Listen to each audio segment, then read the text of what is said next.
108문에서 109문까지는 133일차를 참고하시기 바랍니다. 그러면 먼저 혼인한 자의 정숙한 생활이란 어떤 것일까요? 혼인은 사람으로 하여금 배우자와 더불어 연합하여 사랑을 나누며 복된 삶을 살도록 하기 위해 하나님께서 제정하신 제도입니다. 그리고 아담과 하와가 타락한 이후에 혼인 생활은 사람에게 더욱더 절실하게 되었습니다.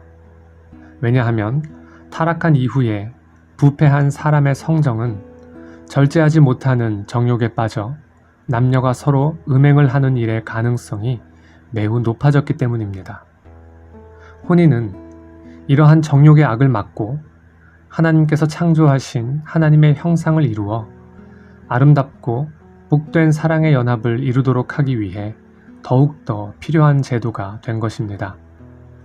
성경은 이르기를 음행을 피하기 위하여 남자마다 자기 아내를 두고 여자마다 자기 남편을 두라 라고 고린도전서 7장 2절에서 말씀하였습니다.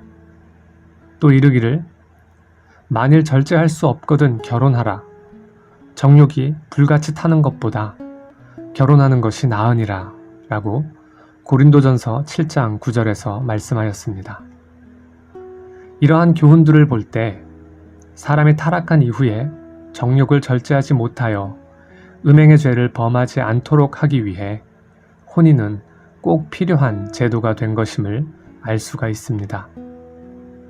타락한 이후 사람의 부패성을 고려할 때 독신으로 산다는 것은 음행을 피하라는 하나님의 명령에 불순종하는 위기를 필연적으로 초래할 가능성이 매우 높습니다. 매우 특별한 은사를 받아 정욕을 이길 수 있는 사람이 아니라면 독신으로 살면서 정욕을 이기고 순결한 가운데 절제하며 정숙한 생활을 살아가기가 매우 어렵습니다.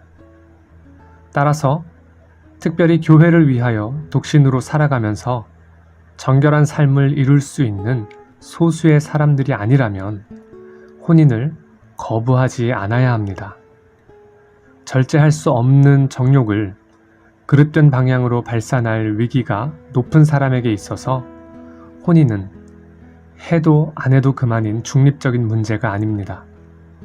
혼인은 특별한 경우가 아니라면 적극적으로 행해야 하는 필수적인 사안입니다. 요리문답은 혼인을 한 사람이나 독신으로 있는 사람이나 모두 부정을 혐오하고 단정하고 정숙한 생활을 해야 한다고 교훈합니다.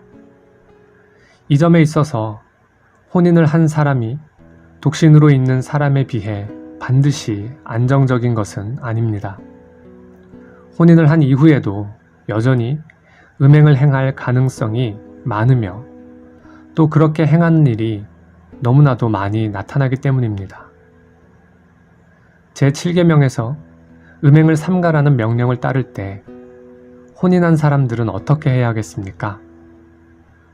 남녀 간의 성적 연합은 혼인제도 안에서 행해져야만 하며 그렇지 않을 경우는 다 음행입니다. 독신으로 있으면서 남녀가 성적인 관계를 맺으면 음행을 한 것이며 혼인을 한 사람이 자신의 배우자 이외의 사람과 성적 연합을 이루면 음행을 행한 것입니다. 음행을 행하지 않기 위하여 각각의 배우자는 서로 정절을 지키는 가운데 사랑을 나누어야 하며 서로의 슬픔과 불행도 함께 나누며 자녀를 양육하고 모든 허물과 약점을 덮고 좋은 점과 훌륭한 점을 더욱 발전시켜 줌으로써 혼인 언약을 지켜나가야 합니다.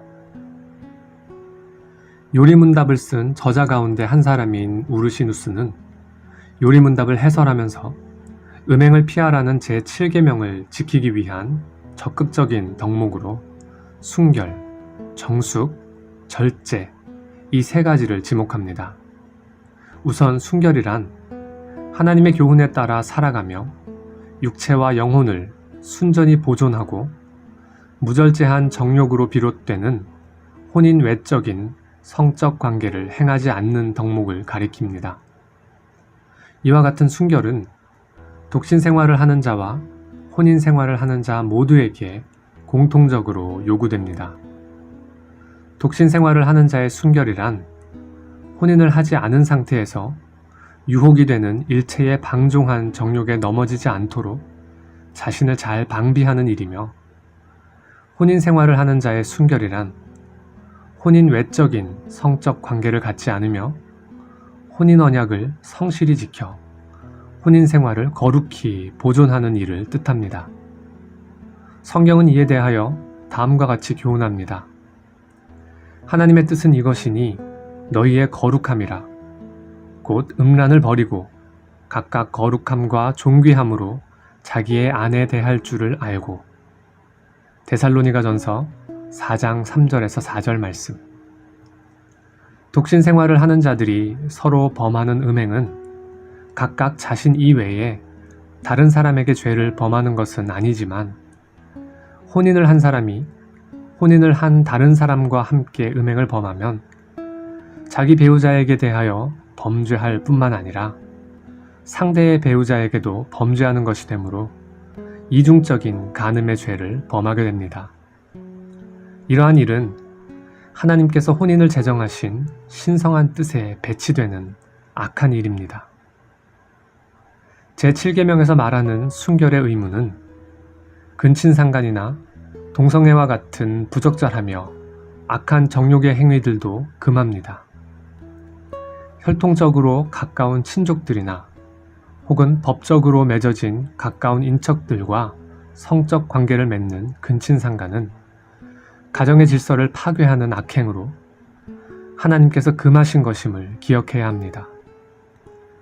또 동성애를 지지하는 어떤 이들은 두 사람 사이에 순결의 의무가 이행이 되면 이들의 관계도 제7계명에 어긋난 것이 아니라고 주장합니다.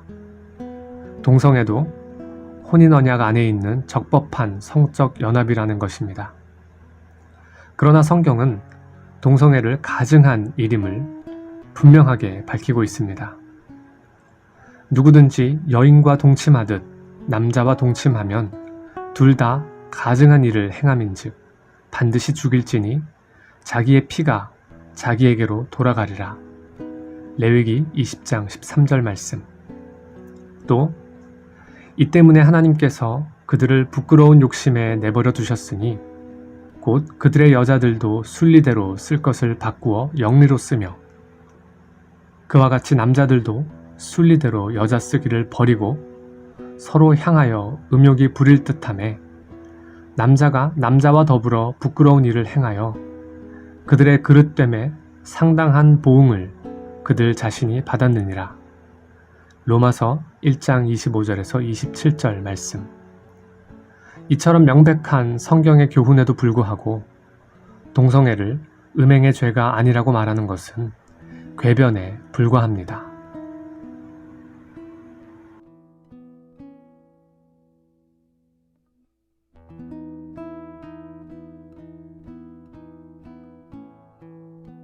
나는 오직 주의 인자하심을 의뢰하여 싸우니 내 마음은 주의 구원을 기뻐